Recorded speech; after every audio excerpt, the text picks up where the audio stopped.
Et pour la 46e semaine de l'année 2013, Pierre-Yves Noël vendange l'info. Sur les Champs-Élysées, la commémoration de l'armistice du 11 novembre a été quelque peu perturbée. Quel a été votre sentiment, président Hollande ? Ah bon ? Vous avez trouvé qu'elle a été perturbée, vous ? Moi, je ne crois pas. Vous êtes de mauvaise foi pour une fois que je n'ai pas pris la pluie sur ma coloration. Moi, j'ai bien entendu les clameurs de ces milliers de Français qui m'accablaient. Il y en avait 73 exactement. Je les ai comptés. Et oui, il m'acclamait, il me réclamait, hein, il criait démission. Mais je l'ai fait ça déjà. J'ai ordonné des missions à mes ministres, des missions pour le Mali, des missions pour l'écotaxe, des missions pour l'augmentation des impôts, des retraites, et la liste est longue encore. Donc, voyez bien que les Français en veulent encore plus. Eh bien, je vous le dis. Et il ne faut pas que vous soyez déçus. Je vous le redis même avec force. Nous sommes au bord du gouffre. Et grâce à mes nouvelles mesures, nous allons faire un bond en avant. À New York, une œuvre d'art a été adjugée aux enchères à plus de 142 millions de dollars. Il s'agit d'un triptyque du peintre Francis Bacon. Et alors ça vous affole, Jean-Pierre Coff ? Mais bien sûr que ça m'affole, ma petite morteau piment d'Espelette. C'est chaud comme ambiance ce matin. Non mais vous vous rendez compte, mes enfants, 142 millions de dollars pour 3 tranches de bacon. Même géante, ça a fait un peu cher le kilo de l'art, ça. Enfin, si on peut appeler ça de l'art, bordel de merde. Alors à ce prix-là, c'est dans le dico maintenant, on peut le dire, hein, faites pas cette tête-là. Alors à ce prix-là, pour un bon petit déjeuner, on se demande à quel prix on va payer les œufs. Il va falloir qu'on dégote la poule aux œufs d'or. Faudrait peut-être prendre contact très vite avec Liliane Bettencourt. Allez-y, mes enfants, allez-y! Christiane Taubira, victime d'une injure publique à caractère racial par le journal Minute, le parquet de Paris a ouvert une enquête préliminaire. Cela vous satisfait, Madame Taubira ? Oui, Christiane est contente. D'ailleurs, vous aussi, vous devrez porter plainte quand je vous appelle Monsieur Gibbon. Ah oui, ça c'est vrai. Oui. Vous ferez peut-être la une de l'Union. Moi, personnellement, je demande simplement que justice soit faite. Mais je tiens à être très clair sur cette affaire. Moi, il me faudra pas une minute, mais une seconde pour démonter cet hebdo d'extrême droite qui a suscité l'indignation du monde politique à droite comme à gauche. En leur disant que oui, je suis maligne comme un singe. Oui, j'ai retrouvé la banane. Mais attention, que Minute fasse bien attention de ne pas glisser sur la peau.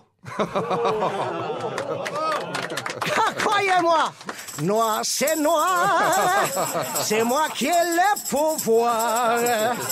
Gris c'est gris, je vais sortir tous mes gris-gris. Les envoûter, pour tous les condamner, les faire valser, chacun marcher, pas de problème.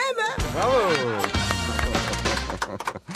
À Amsterdam, les alcooliques sont payés en bière pour nettoyer les rues, ce qui suscite une réaction du sosie officiel de Coluche, alias Michel Lucci. Ah bah voilà, il dit qu'elle est bonne comme idée.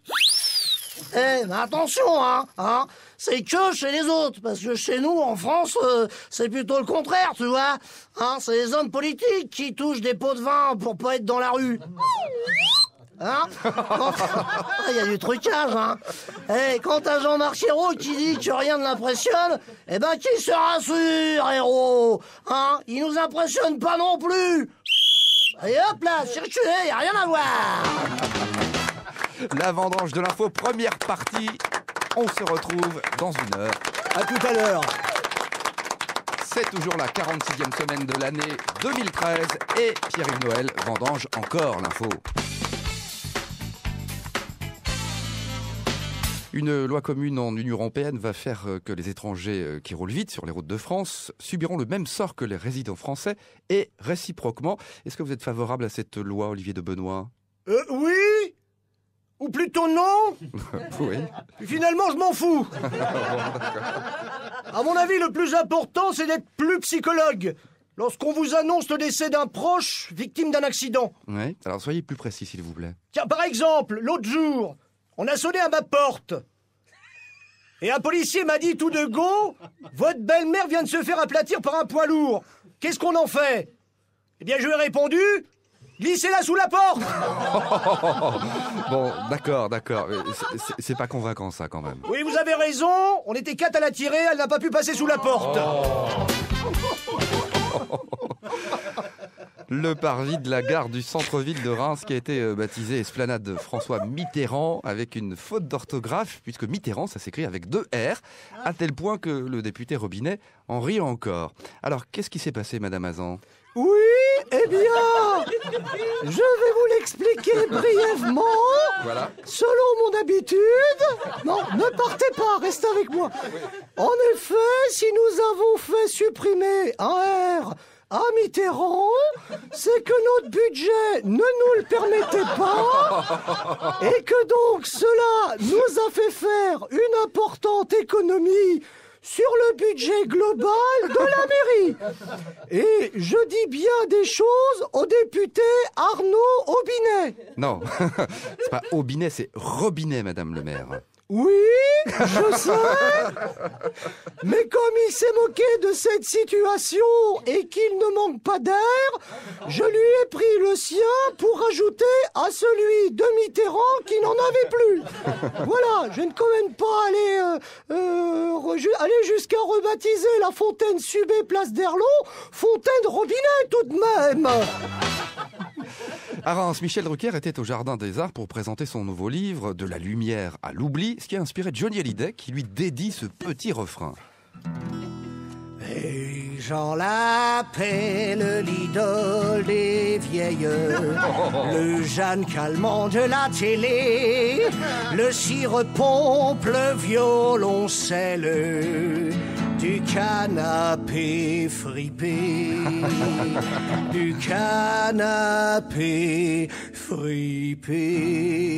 Oh, Drucker sénile. Vous avez déclaré soutenir l'action des bonnets rouges, Madame Royal. C'est quand même paradoxal. Est-ce que vous pouvez nous développer cette analyse? Mais enfin, monsieur Giton, oui, je vous le dis, je soutiens tous les bonnets rouges et même ceux d'une autre couleur, vous comprenez, car il est inadmissible qu'au XXIe siècle, au prix où nous payons nos sous-vêtements, les bonnets de soutien-gorge soient de mauvaise qualité. Donc je soutiens les manifestants qui manifestuent. Voilà. Excusez-moi, Madame Royal. Là, on parle des bonnets rouges bretons. Mais je vous en prie, monsieur Giton, je sais très bien de quoi vous voulez parler. Alors ne semez pas la zizanie dans notre belle France, car les femmes bretonnes ont aussi le droit d'avoir des bonnets de soutien-gorge de bonne facture. Et je le répète, je soutiens ces maris qui défilent afin de défendre les bonnets de leur épouse pour qu'elles aient les seins droits. Alors je n'ai qu'une chose à dire, monsieur Giton. Tous ensemble, ouais, ouais. Et vive les nichons. Oh, il a osé. Hey, j'aime bien les nichons. Assire. Merci beaucoup, Monsieur Laspalais, et merci Pierre-Yves Noël. Merci à vous, merci au public. De l'info. Venez nombreux. On salue aussi les auteurs. Oui, Yves Moreau Giacometti et Guy Vasconi. Bon week-end. Au week-end prochain. À vous aussi.